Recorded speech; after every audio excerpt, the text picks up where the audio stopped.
Many people hold on to relationships far beyond the expiration date of the natural expiration date of these relationships.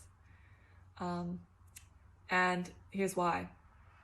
I am going to introduce you all to a concept. It's called the pact. The pact is defined as a non-consensual web of convention. So, great example of this, traditional family structures. You have a little person, maybe it's me in the past, many years ago, when I was born, and I'm brought into the world, and there's my parents there, lots of different family structures within that, man, woman, single mother, single father, like grandparents, whatever, but you've got people, they're probably blood related to you, and they are meant to take care of you for 18 years, or, maybe longer. And those are usually your only people that you rely on, that support you, and and you're kind of stuck with them. Like, it's a bit controversial, but you're kind of a prisoner of this family for, like, frankly, your whole life, but especially for the first 10 years, 15 years, 20 years, depending on the rigidity and rules and like how much freedom your parents allow you.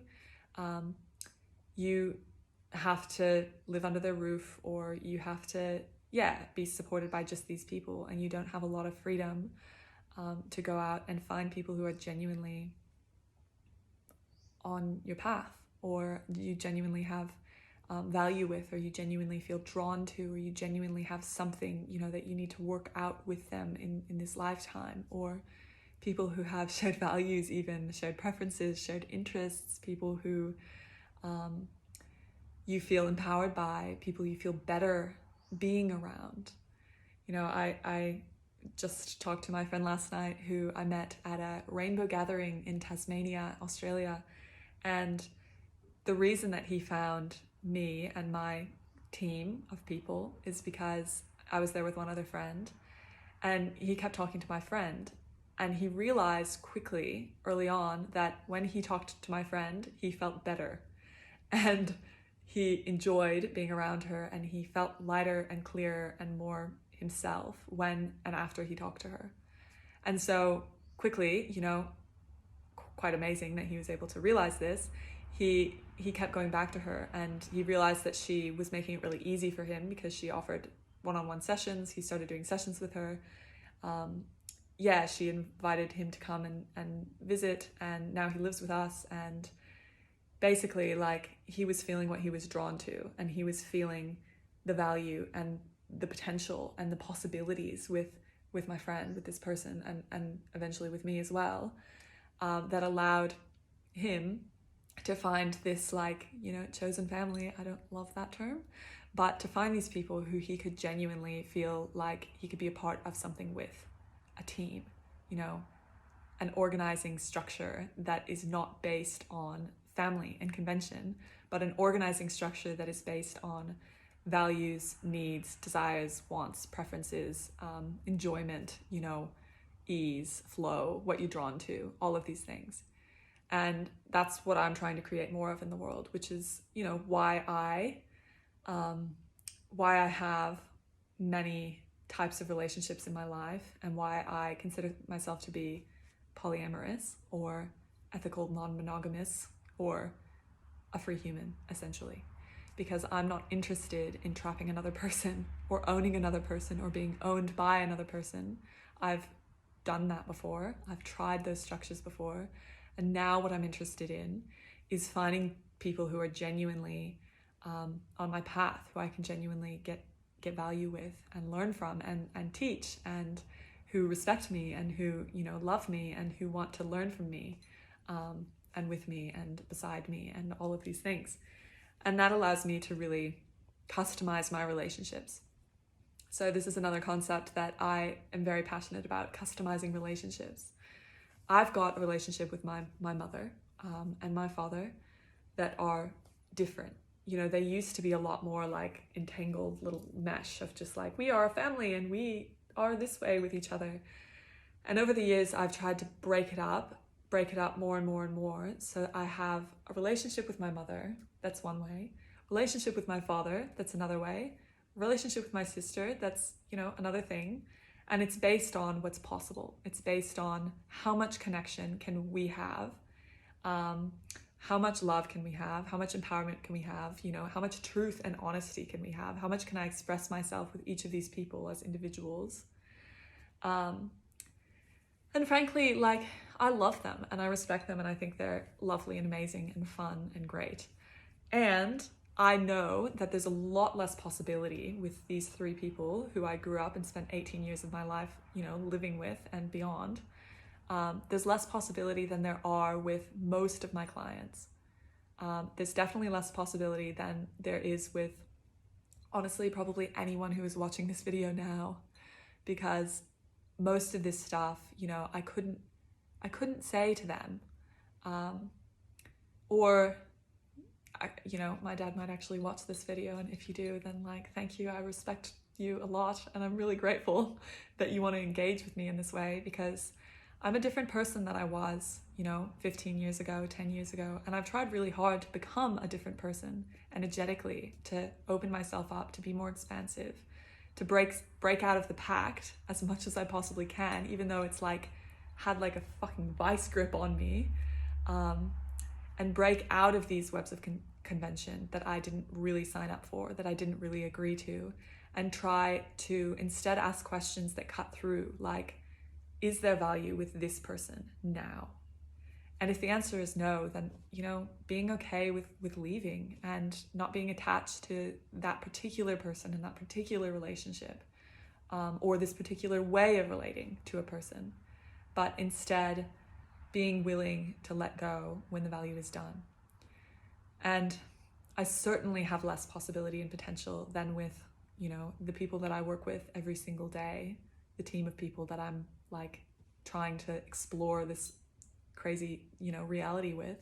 There's a lot of possibility there, and I feel very drawn to possibility and to being around people that I can kind of do more with. And when I say do more with, I mean I can say, I feel really angry right now, and they're not going to take that personally, which opens up so much possibility. They're just going to say, okay, interesting, like, let's see how we can respond to that, and learn from that and see what's there. And I know that's not for everyone, a culture of like radical personal work where you're like always being honest about your feelings and emotions. It's certainly not for everyone, but, you know, I think that more people in the world do genuinely want to find more possibilities and more potential, but they don't really know how. I've got a client, for example, who, she's a good friend of mine and a client, and she's been in this relationship on and off for 9 years, and she feels very drawn to me because there's a lot of possibility and potential, and like, yeah, we get into all the real stuff and we talk. Yeah, I don't judge her, I love her, I accept her, like I help her, I give her tools, she does the same, like we support each other. It's a very mutual relationship. And her partner is very different. Like her partner of 9 years, he's really lovely, but there's different possibilities, there's different potential. Her and I don't touch, like we don't have an intimate connection, they do. But the problem has been for many years that he's very, very conventional. He wants to have this perfect fantasy relationship where they live together and they prepare to have children together and like they're everything to each other, or nothing at all, or they break up. And it's kind of one or the other. She's been playing this very long game of slowly trying to help him to break out of this convention a bit more so that they can have a customized relationship, a relationship where she can be free to be herself, to be drawn to what she's drawn to, yeah, potentially not live with him. Whoa, scary. Or potentially not have children with him, or potentially have other relationships with other people that may or may not be romantic. Or potentially she lives with her like badass, powerful girl boss team and they just have a lovely, you know, relationship. Or maybe she doesn't want to have sex with him all the time and he wants to have sex more than she does, and he goes out and he finds another partner that he can have sex with. So she's just slowly over time, you know, helping herself to feel less attached to that conventional idea, and then helping him to also catch up with that. And she knows that like you know, someday he might choose to find a more conventional relationship, and she's going to have to be okay with that, or, you know, choose to stay in the situation with him, because that's really all it is. It's always a choice. Like we always get to choose, and we always get to let other people choose. But the issue is that so many people in monogamous relationships are just choosing what they know, and they're not breaking their, you know, blowing their own minds with all of the imaginative possibilities of how we can all relate to each other in the world, so that we can actually find, you know, creative, amazing, lovely, fun solutions to meet our needs. And it's hard. Like, I started opening my mind to this when, with one of my friends, the same one that I spoke about, very safe, open, loving, willing, all these things, a lot of possibility, a lot of potential. For a long time, I felt like I was trapped in this relationship, like I couldn't be myself, like I couldn't really go out and do things that I wanted to do if they weren't what she wanted to do also. Like, you know, I couldn't go out and have a boyfriend, or I couldn't, I don't know, like walk to the bakery and buy myself a donut or whatever. And she was telling me again and again, like, you're free, you can do what you want, you're free, you're free, you're free, I want you to be free. And I was like, yeah, I want to be free, but I really, really don't know what I want. And this is what it comes down to, you know, like these foundational questions that can help us to cut through anything. What do you want? What do you like? What do you feel drawn to? What do you prefer? And it was incredibly confronting for me to realize that I didn't know what I wanted or what I liked or what I preferred, because I was so used to just going along with the social, you know, and cultural milieu.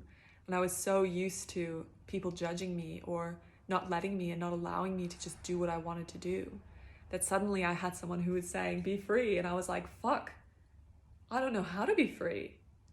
So it's difficult because we have a lot of internalized, you know, colonized views on lack of freedom and ownership. And we also have a lot of that in our external culture.